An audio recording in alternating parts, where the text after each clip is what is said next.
Pretučeš, mrš jebim te usta, ko ima moderatore ovi? Jo, ja nemam nijednog moderatora. Martina, Sarač moj, ljubi vas, brat.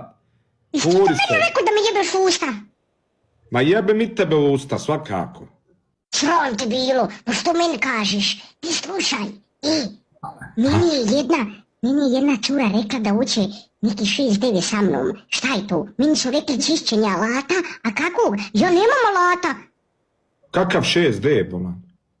Neki 6-9. Kaže čišćenja alata, a ja ne znam šta je to.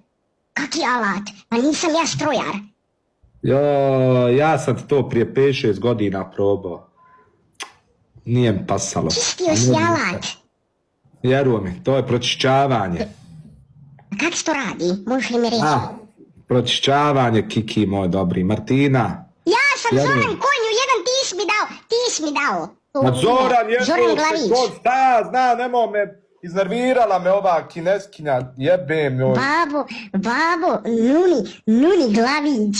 Vidiš, Zoran Glavić sebi mi na prezime. Te jebem ja. Pa to je naše prezime. Gledaj male balavog, šta se tu poberte tušo, jebim ti glavu onu nenormalnu. Pa to je naše prezime, ti se prezimaš Glavić, ja sam pokupio tvoje prezime. Pa sam predala. Znaš, tebi je ta Tasko. Kaki kasko? Nemamo dok imam par, nam ni auta, kamol kasko. Udara, brate, pozdrav mi Zorana.